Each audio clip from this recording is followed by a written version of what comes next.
हमारी परंपरा का प्रोटेक्शन, प्रमोशन के रूप में और लोगों के बीच में ले जाने के लिए प्रयास कर रहे। एक बार मैं सभी डेलीगेट्स और पार्टिसिपेंट्स का स्वागत करता हूं।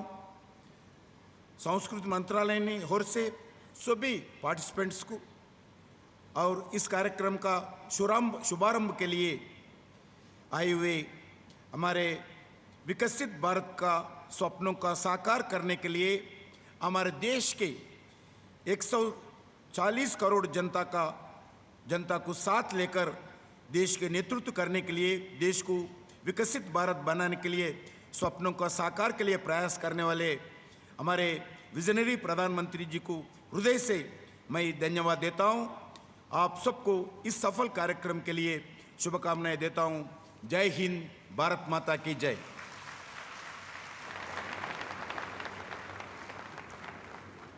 Thank you, Honourable Minister, sir. On this momentous occasion, it is but appropriate to have the Honourable Prime Minister release a commemorative postage stamp that the Ministry of Culture has specially commissioned the Ministry of Communication and India Posts to design and present today. May I request the Minister of Culture, Shri G. Kishan Reddy ji, to please hand over the first copy of the stamp and first day cover to the Honourable Prime Minister. This stamp, ladies and gentlemen, portrays the distinctive and unique logo of the Biennale and is of the denomination of 5 rupees.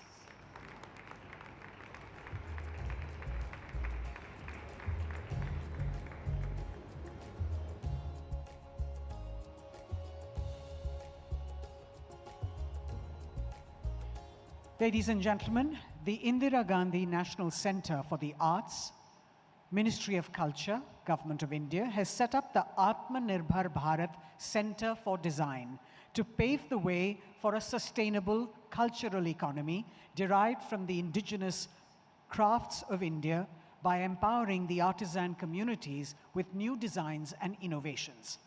As we celebrate 75 years of India's independence, Atmanirbhar Bharat Centre for Design will be a one-of-a-kind platform showcasing a part of our heritage for the citizens of our nation and international visitors to learn from, engage with, and appreciate. May I now request the Honourable Prime Minister to please use the remote in front of you, sir, to launch the Atmanirbhar Bharat Centre for Design.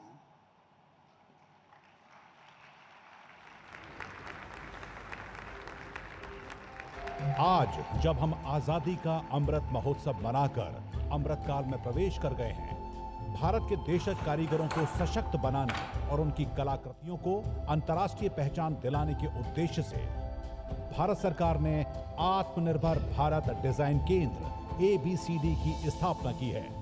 यह केंद्र लाल किले के पुराने barrack L1 में स्थित है, जहां देश के लगभग 100 से ज्यादा कारीगर 17 भारतीय शिल्पों की डिजाइन की दिशा में काम कर रहे हैं। यह बेहद गर्व की बात है कि लाल किला आर्ट, आर्किटेक्चर और डिजाइन बिएनाले जैसे कला उत्सवों और सांस्कृतिक साझेदारी के कार्यक्रमों के एक उत्कृष्ट केंद्र के रूप में नई पहचान बना रहा है। इस केंद्र की खासियत है कि यह एक आत्मनिर्भर राष्ट्र के दर्शन को प्रोत्साहित करता है। कारीगरों के लिए शुरू की गई योजनाएं इस बात का प्रमाण हैं कि प्रधानमंत्री श्री नरेंद्र मोदी कलाकारों और शिल्पियों के लिए कितने संवेदनशील हैं। विश्व की आज की स्थिति हमें सिखाती है कि इसका मार्ग एक ही है, आत्मनिर्भर भारत। कारीगरों, कलाकारों और शिल्पियों के लिए शुरू की गई एक बड़ी योजना है प्रधानमंत्री विश्वकर्मा कौशल सम्मान योजना। इस योजना में 140 से अधिक जातियों को शामिल किया गया है। करीब 25 लाख लोगों ने इसके लिए आवेदन किया। इसी तरह अंबेडकर हस्तशिल्प विकास योजना के तहत दस्तकार सशक्तिकरण योजना, हैंडीक्राफ्ट मेगा क्लस्टर मिशन, विपणन सहायता एवं सेवा योजना, अनुसंधान एवं विकास योजना आदि कई कार्यक्रम केंद्र सरकार द्वारा चलाए जा रहे हैं। ABCD के जरिए ऐसे प्रयास किए जा रहे हैं कि ज्योग्राफिकल इंडिकेशन सर्टिफिकेशन प्राप्त उत्पादों को चिन्हित किया जाए और उन्हें बढ़ावा दिया जाए। इस केंद्र में देश के भिन्न भिन्न राज्यों के प्रतिनिधि उत्पादों को तैयार करने के लिए डिजाइन बिएनाले द्वारा कुछ दीर्घाएं तैयार की गई हैं, जहां भारत के अलग अलग प्रांतों के अलग अलग विशिष्टता वाले पारंपरिक शिल्प पर प्रयोग किए जा रहे हैं।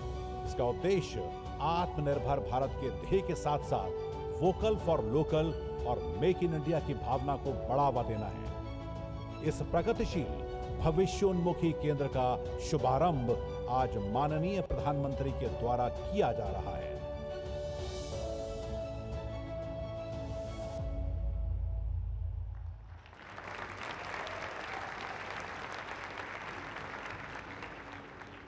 We have with us this afternoon Ms. Diana Kellogg, an award-winning professional designer from New York, USA, who specializes in architecture.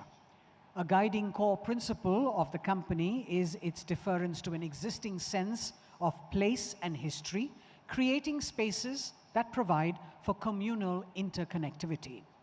Most recently, Diana Kellogg Architects won critical acclaim for her work on the Gyan Center in Jaisalmer in Rajasthan, India.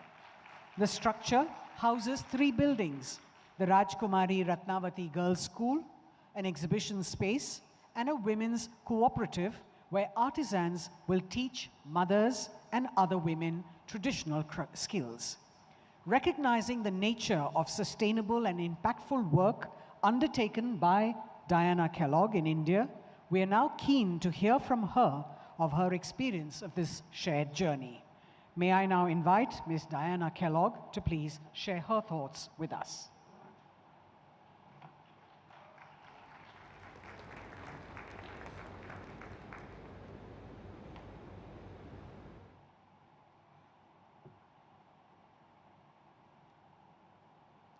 As a guest in your remarkable country, it is an immense honor to speak in front of this esteemed audience, especially here by the walls of the magnificent Red Fort. And on such an important occasion, thanks. Yeah. I am overjoyed about the India Biennale, because for me, a Biennale has always represented ultimate excellence in design. It's also a space for innovation in art, architecture, and design. The idea of harmoniously combining heritage with contemporary is essential for our cultures as we strive to make a sustainable, holistic, and authentic future for ourselves. I'm excited to see the Biennale pavilions, and I especially want to thank the Honorable Prime Minister for your support of the Biennale, and I applaud the government's many forward-thinking initiatives. Art is a very effective tool for communication. It has the ability to cut across diverse economic and cultural backgrounds. India's Biennale will be the world's youngest. So what an incredible opportunity to set a powerful precedent, starting today here in Delhi with all of you. My name is Diana Kellogg, as you know, and I'm the proud architect of a wonderful school for girls in Jaisalmer. Designing this school reignited a lifelong desire to use my architectural skills for social good. It was chance that led me to Jaisalmer. I was shown an image of a beautiful heritage stepwell called Baisakhi Kund. This unique compound was offered to me as a possible location for the school, and there was a courtyard with a simple square stepwell in the middle. I found this intriguing, beautiful, and original, yet timeless, uniquely Indian, and something I had never seen before. Above all, I found the combination of pure geometry with ornate carvings incredibly beautiful. And this became the design inspiration for the school. Actually, it led me to an exploration of stepwells throughout India. They all have something in common, a simple and elegant solution to solve a problem: water access.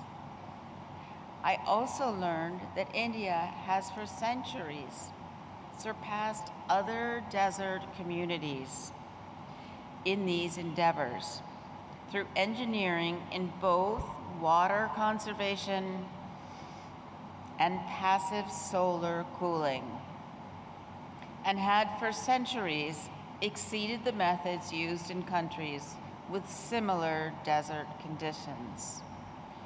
Jaisalmer is a place where history and modern life coexist in harmony, resilience as if outside of time itself, and conveys beauty as an act of survival. It is here I came to know India and fall in love with the country and its people. Holistic sustainability, a tenet of my design philosophy, is about respect of culture and community. It draws inspiration from rural practices. With craftsmen from the surrounding villages, we worked with Jaisalmer sandstone. We harnessed solar power, we recycled materials, established rain harvesting, and incorporated age-old passive cooling methods. We have many climate challenges in front of us.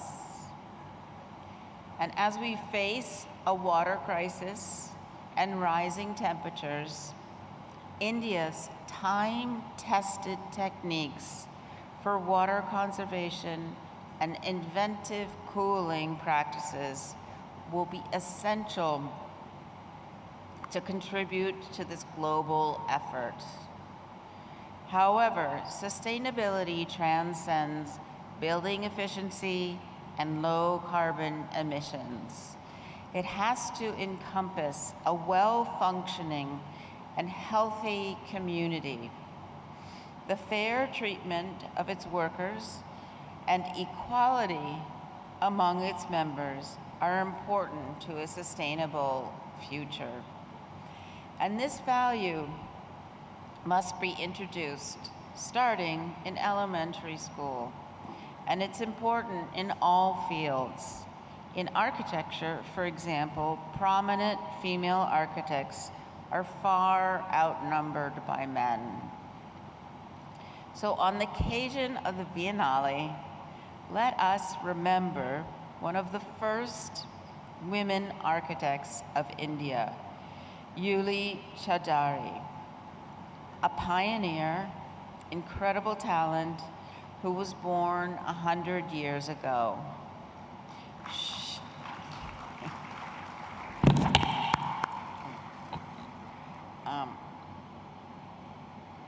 She inspired more architects like Zaha Hadid, a former professor of mine, and the first woman, to reach a level of accomplishment on par with men. Because of this pioneering work, we see many female architects reaching higher levels of prominence in the years to come, and that's very exciting. I believe that art I stand before you as an architect, as a woman, an artist, and a seeker of the extraordinary in the ordinary. I believe that art, architecture, and design are not independent disciplines, but they work in consort and inform and enhance each other. In this vein, for the future of our planet, we need to harness our collective creativity in a way that contributes positively to society. I would again like to thank the Honorable Prime Minister, the Ministry of Culture, and the Government of India for this unprecedented initiative and for giving me the opportunity to participate in the first edition of the Indian Art, Architecture, and Design Biennale 2023. So in this spirit,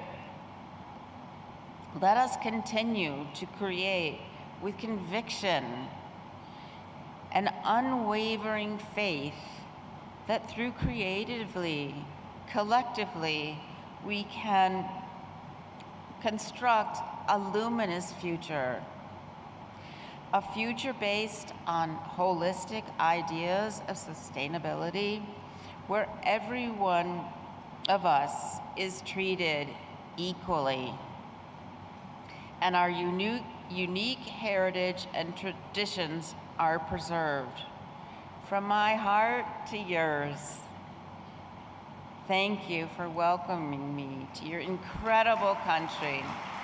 I feel blessed and remain forever grateful. Thank you.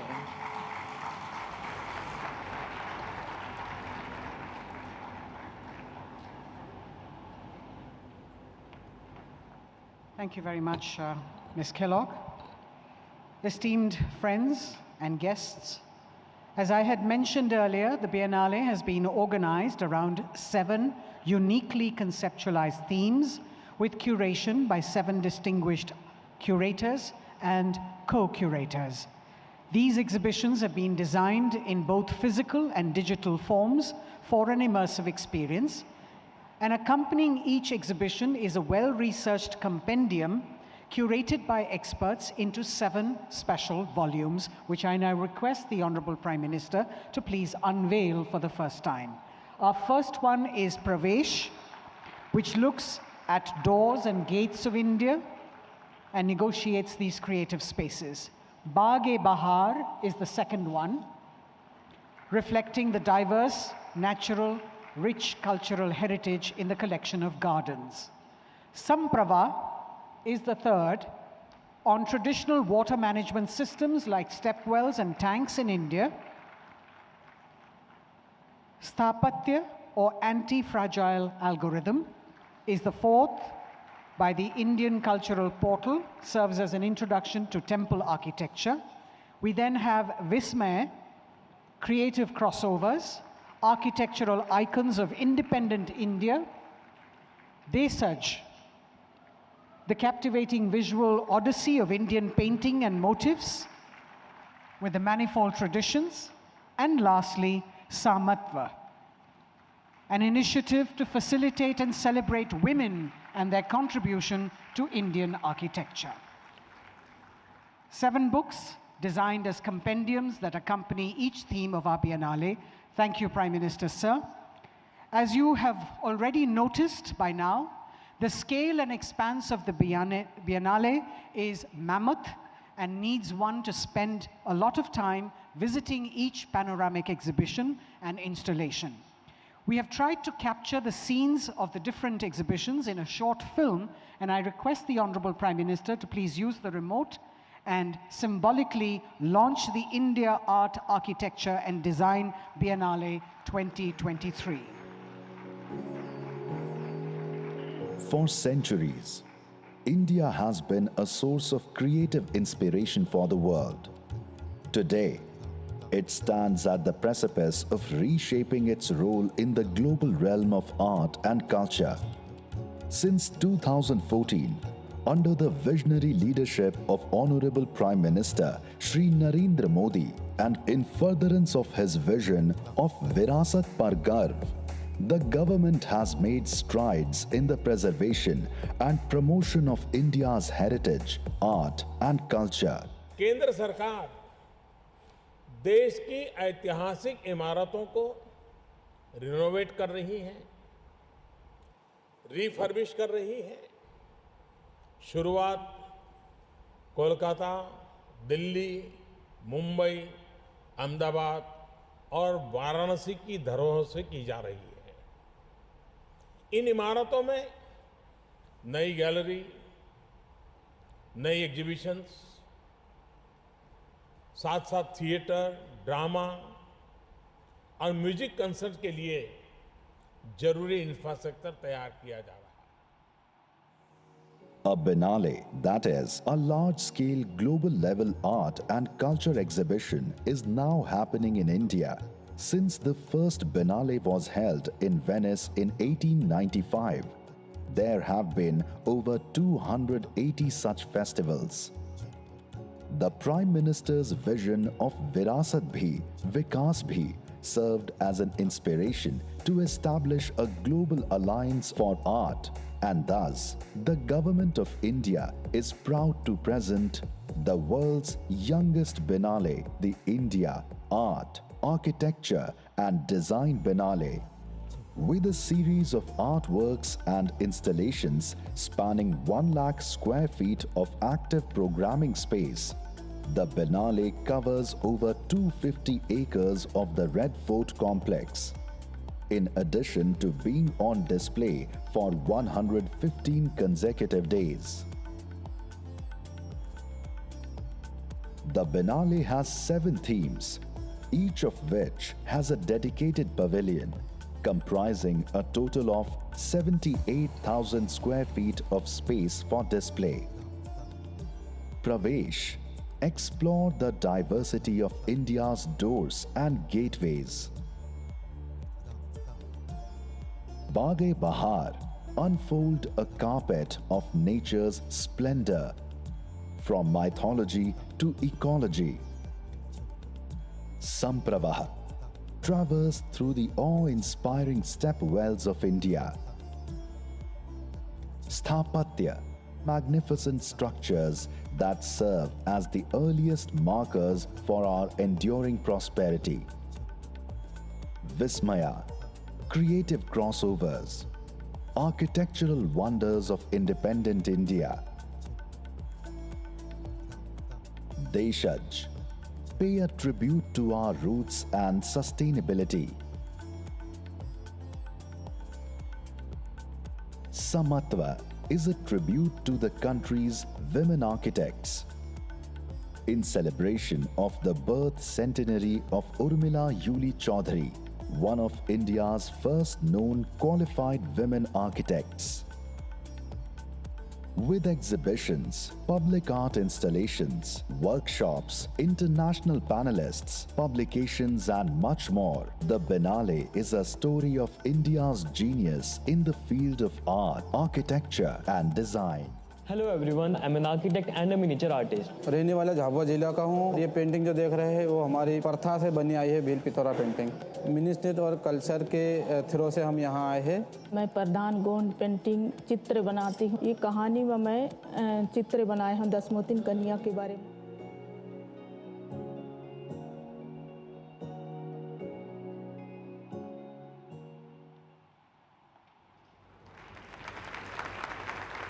May I now request the Honorable Prime Minister, Shri Narendra Modi, to please address the gathering.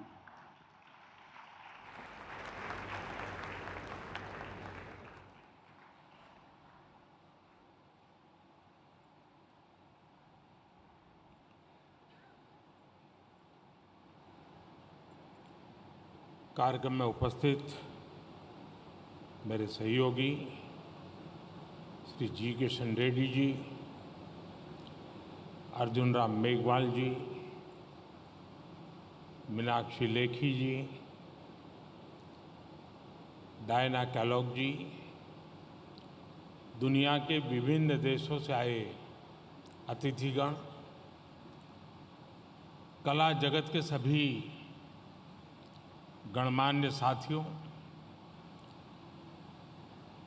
देवी और सज्जनों, लाल किले का ये प्रांगण अपने आप में बहुत ऐतिहासिक है। ये किला केवल इमारत नहीं, यह एक इतिहास है। आजादी के पहले और आजादी के बाद कितनी ही पीढ़ियां गुजर गई, लेकिन लाल किला अड़िग है, अमिट है। इस वर्ल्ड हेरिटेज साइट लाल किले में आप सभी का बहुत बहुत अभिनंदन है। साथियों, हर राष्ट्र के पास उसके अपने प्रतीक होते हैं जो विश्व को उसके अतीत से और उसके मूल्यों से परिचित करवाते हैं। और इन प्रतीकों को गढ़ने का काम राष्ट्र की कला, संस्कृति और वास्तु का होता है। राजधानी दिल्ली तो ऐसे ही कितने प्रतीकों का केंद्र है जिनमें हमें भारतीय वास्तु की भव्यता के दर्शन होते हैं। इसलिए दिल्ली में आयोजित हो रहे India art, architecture and design Biennale कई आयोजन कई मायनों में खास है। मैं अभी यहाँ बनाए गए पैवेलियंस देख रहा था और मैं आपकी क्षमा भी मांगता हूँ कि मैं लेट भी इसी के कारण आया कि वहाँ एक से बढ़कर ऐसे देखने योग्य, समझने योग्य चीज़ें हैं कि मुझे आने में विलम्ब हो गया और फिर भी मैं 2-3 स्थान तो छोड़ने पड़े मुझे।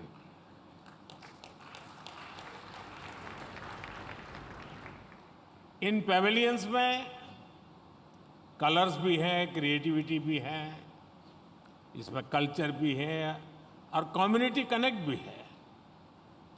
मैं इस सफल शुरुआत के लिए संस्कृति मंत्रालय, उसके सभी अधिकारी, इसमें प्रतिभाग कर रहे सभी देशों को और आप सभी को बधाई देता हूं।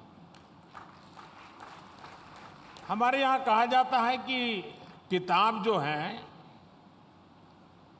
वो दुनिया देखने की एक छोटी सी विंडो के रूप में शुरुआत करता है। मुझे लगता है कला मानव मन के भीतर की यात्रा का महामार्ग है। साथियों, भारत हजारों वर्ष पुराना राष्ट्र है।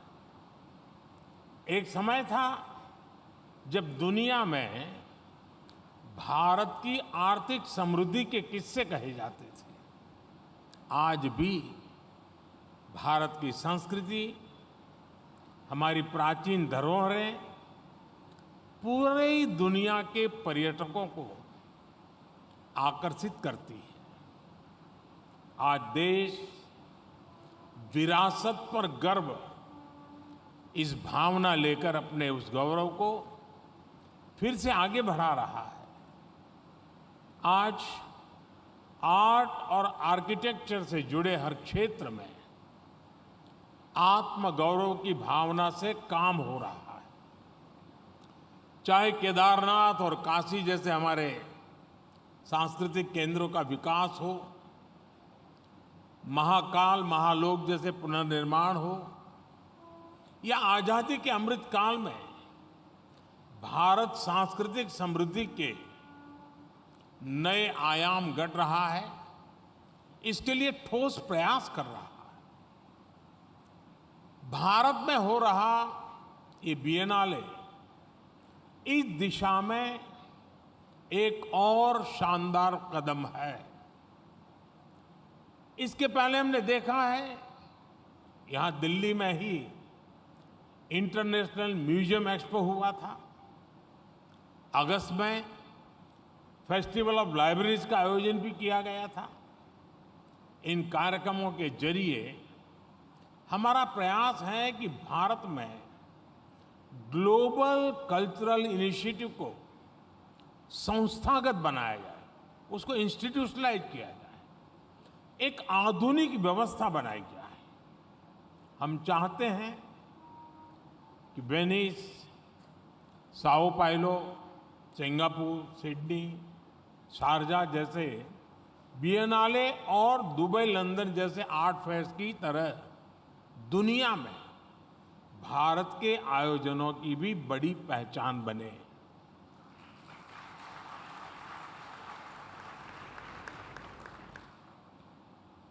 और इसकी जरूरत इसलिए भी होती है कि आज मानव जीवन पर टेक्नोलॉजी का प्रभाव इतना बढ़ता गया है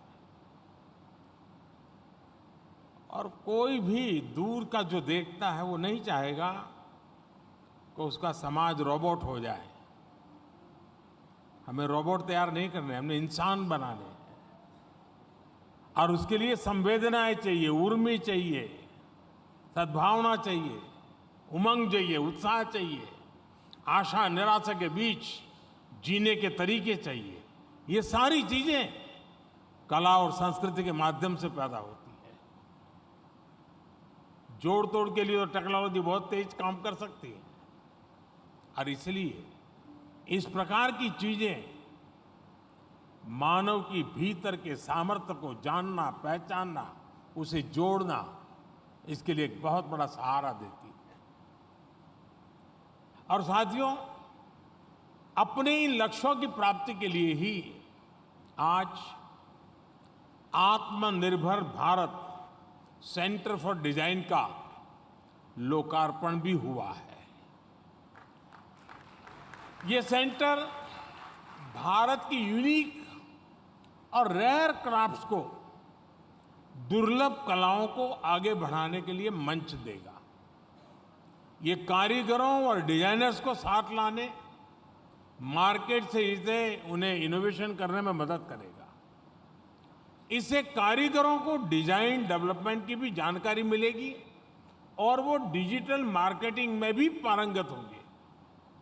और हम जानते हैं भारतीय शिल्पियों में इतनी प्रतिभा है कि आधुनिक जानकारी और संसाधनों के साथ वो पूरी दुनिया में अपनी छाप छोड़ सकते हैं। फ्रेंड्स, भारत में 5 शहरों में कल्चरल स्पेस बनाने की शुरुआत होना भी एक ऐतिहासिक कदम है। दिल्ली के साथ साथ कोलकाता, मुंबई, अहमदाबाद और वाराणसी में बनने वाले ये कल्चरल स्पेस इन शहरों को सांस्कृतिक रूप से और समृद्ध करेंगे। ये सेंटर लोकल आर्ट को एनरिच करने के लिए इनोवेटिव आइडियाज को भी आगे बढ़ाएंगे। आप सभी ने अगले 7 दिनों के लिए 7 महत्वपूर्ण थीम्स भी तय की है। इसमें देशज भारत डिजाइन और समत्व, इन थीम्स को हमें एक मिशन के रूप में आगे लेकर चलना होगा। देशज यानी इंडिजीनियस डिजाइन को एनरिच करने के लिए ये जरूरी है कि हमारे युवाओं के लिए अध्ययन और रिसर्च का हिस्सा बने। समत्व थीम वास्तु के क्षेत्र में महिलाओं की भागीदारी को सेलिब्रेट करती है। मुझे विश्वास है नारी शक्ति की कल्पना शक्ति, उनकी रचनात्मकता इस क्षेत्र को नई ऊंचाई पर लेकर जाएगी। साथियों, भारत में कला को, रस और रंगों को जीवन का पर्याय, सिनोनिम ऑफ लाइफ माना गया है। हमारे पूर्वजों ने तो यहां तक कहा है कि साहित्य संगीत कला विहीन, साहित्य संगीत कला विहीन साक्षात पशु पृच्छ विषाणहीन, अर्थात मनुष्य और दूसरे जीव जंतुओं में साहित्य, संगीत और कला का ही मुख्य अंतर है। यानी सोने, जागने और पेट भरने की आदतें अपनी स्वाभाविक होती है, लेकिन ये कला, साहित्य और संगीत ही है जो मनुष्य के जीवन में रस घोलते हैं, उसे खास बनाते हैं। इसलिए हमारे यहाँ जीवन की अलग अलग जरूरतों को, अलग अलग दायित्वों को चतुशास्त्र कला, 64 आर्ट्स के उसे जोड़ा गया है। जैसे कि गीत संगीत के लिए वाद्य, नृत्य और गायन कलाएं हैं। इनमें भी वाटर वेव्स आदि पर आधारित उदक वाद्यम यानी जलवाद्य जैसी स्पेसिफिक आर्ट्स भी हैं। हमारे यहाँ कितनी तरह के सेंट्स या परफ्यूम बनाने के लिए गंध युक्त ही कला है। मीनाकारी और नक्काशी के लिए तक्षकर्म कला सिखाई जाती है। कढ़ाई बुनाई के सौंदर्य की बारीकियों को सिखाने के लिए सूचिवान कर्माणी कला है।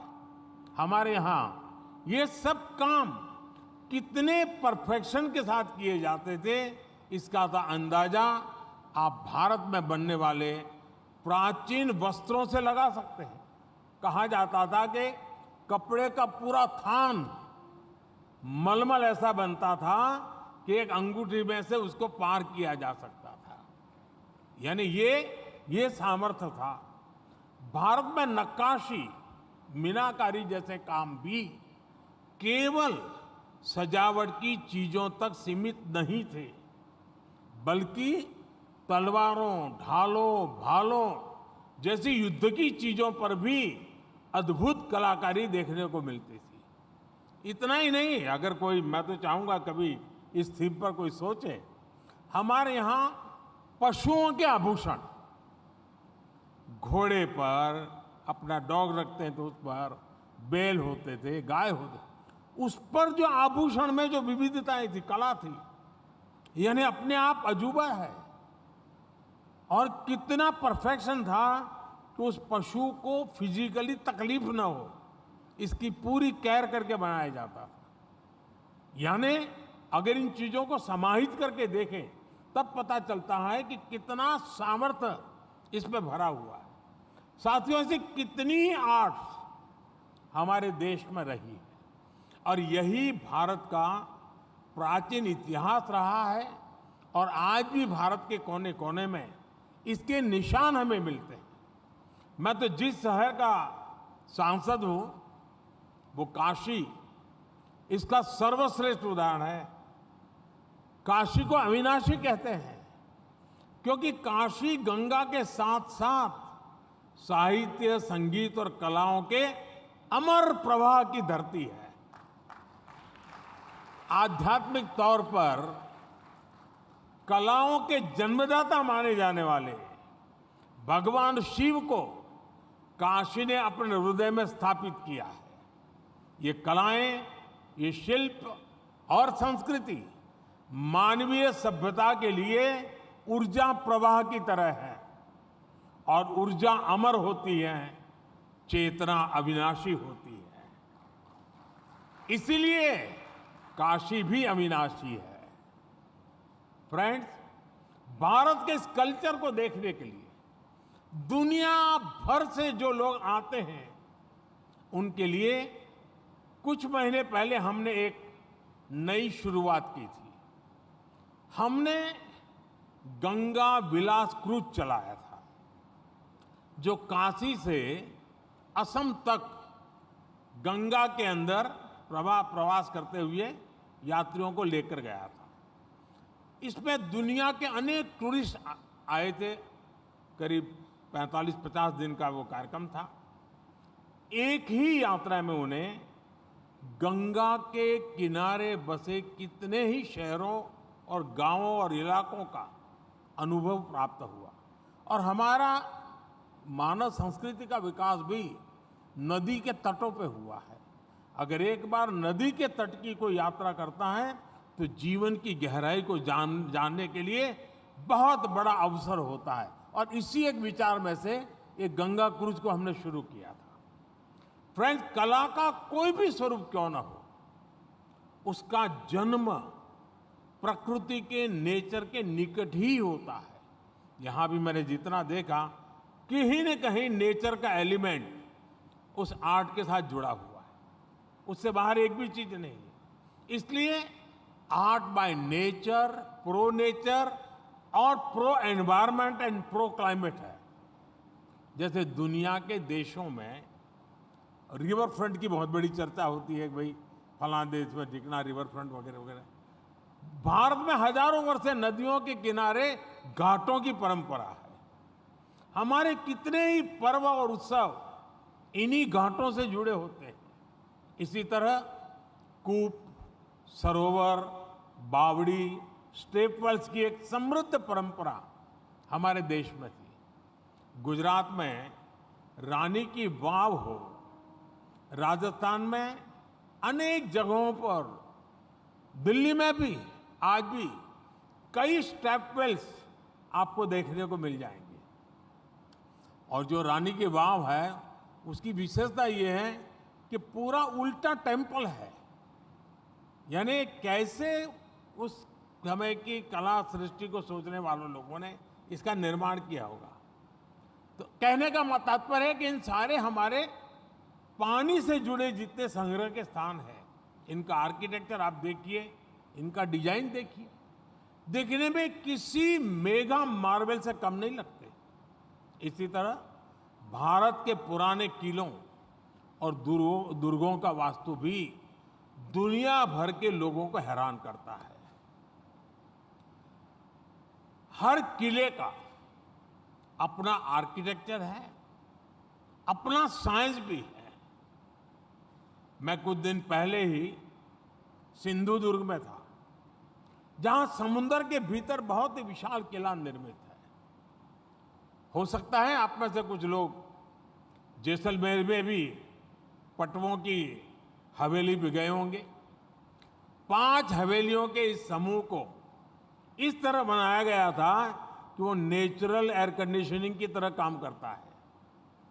ये सारा आर्किटेक्चर न केवल लॉन्ग सस्टेनिंग होता था, बल्कि एनवायरमेंटली सस्टेनेबल भी होता था। यानी पूरी दुनिया के पास भारत के आर्ट एंड कल्चर से बहुत कुछ जानने सीखने के लिए अवसर है।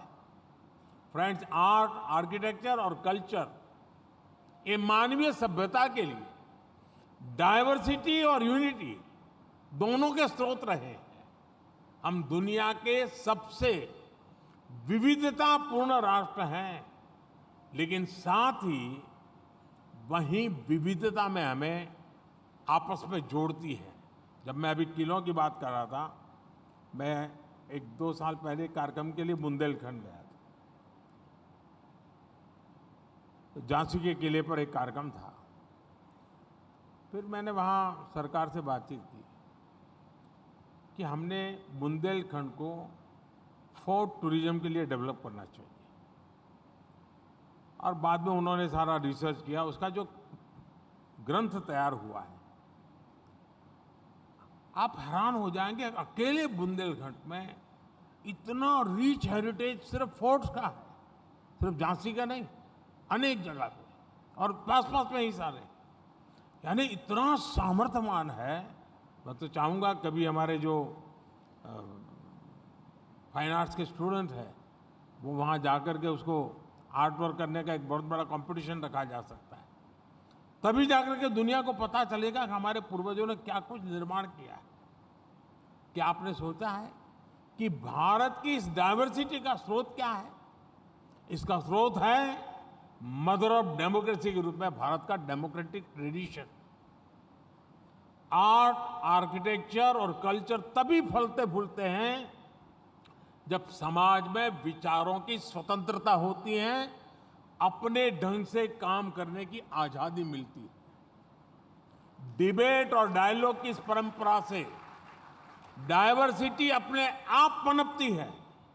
इसलिए आज भी हमारी सरकार जब कल्चर की बात करती है तो हम हर तरह की विविधता का स्वागत भी करते हैं, उसे सपोर्ट भी करते हैं। देश के अलग अलग राज्यों और शहरों में G20 के आयोजन के जरिए हमने अपनी इस विविधता को दुनिया के सामने शोकेस किया है। साथियों, भारत अयम निजः परोवेति गणना लघु चेतसा, इस विचार को जीने वाला देश है। अर्थात हम अपना पराया की सोच से जीने वाले लोग नहीं हैं। हम स्वयं की जगह वयम की आस्था रखने वाले लोग, हम सेल्फ की जगह यूनिवर्स की बात करने वाले लोग। आज जब भारत दुनिया की बड़ी अर्थव्यवस्था बनकर उभर रहा है तो पूरा विश्व इसमें अपने लिए बेहतर भविष्य देख रहा है। जैसे भारत के इकोनॉमिक ग्रोथ से पूरे विश्व की प्रगति जुड़ी है, जैसे आत्मनिर्भर भारत के हमारे विजन में पूरे विश्व के लिए नए अवसर जुड़े हैं, वैसे ही आर्ट और आर्किटेक्चर जैसे क्षेत्रों में भी भारत के पुनरोदय से, भारत के सांस्कृतिक उत्थान से पूरे विश्व के हित जुड़े हैं। हमने योग जैसी अपनी विरासत को आगे बढ़ाया तो आज इसका लाभ पूरी दुनिया को हो रहा है। हमने आयुर्वेद को आधुनिक वैज्ञानिक मानकों पर मजबूत बनाने के लिए प्रयास शुरू किए तो इसकी अहमियत पूरी दुनिया समझ रही है। हमने अपने सांस्कृतिक मूल्यों को सामने रखकर सस्टेनेबल लाइफस्टाइल के लिए एक नए विकल्प संकल्प किए। आज मिशन लाइफ जैसे अभियानों के जरिए पूरे विश्व को बेहतर भविष्य की उम्मीद मिल रही है। आर्ट, आर्किटेक्चर और डिजाइन के क्षेत्र में भी भारत जितनी मजबूती से उभरेगा उसका उतना ही लाभ पूरी मानवता को होने वाला है। साथियों, सभ्यताएं समागम और सहयोग से ही समृद्ध होती है। इसलिए इस दिशा में दुनिया के दूसरे सभी देशों की भागीदारी, उनके साथ हमारी पार्टनरशिप बेहद महत्वपूर्ण है। मैं चाहूंगा कि आयोजन का आगे और भी विस्तार हो, इसमें ज्यादा से ज्यादा संख्या में देश साथ आए। मुझे विश्वास है ये आयोजन इस दिशा में एक अहम शुरुआत साबित होगा। इसी भावना के साथ आप सभी का बहुत बहुत धन्यवाद और देशवासियों से मेरा आग्रह है कि मार्च महीने तक ये आपके लिए उपलब्ध है। पूरा दिन निकालिए, एक एक चीज को देखिए, हमारे यहाँ कैसी प्रतिभाएं हैं, कैसी परंपराएं हैं, प्रकृति के प्रति हमारा कितना लगाव है, इन सारी बातों को एक जगह पर महसूस कर सकते हैं। बहुत बहुत धन्यवाद।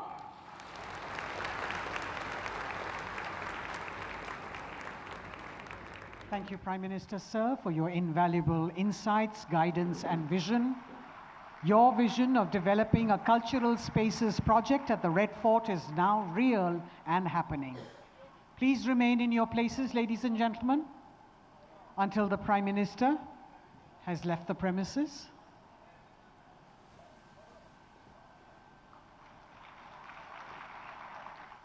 आप देख रहे थे सीधा प्रसारण लाल किले के प्रांगण से, जहां प्रधानमंत्री नरेंद्र मोदी ने पहले भारतीय कला, वास्तुकला और डिज़ाइन द्विवार्षिक कार्यक्रम का उद्घाटन किया। इस मौके पर प्रधानमंत्री ने भारतीय कला, शिल्प और वास्तुकला की जमकर प्रशंसा की। उन्होंने कहा कि पूरी दुनिया को भारत की कला और वास्तुकला से सीखने की ज़रूरत है। हम सबको भी सीखना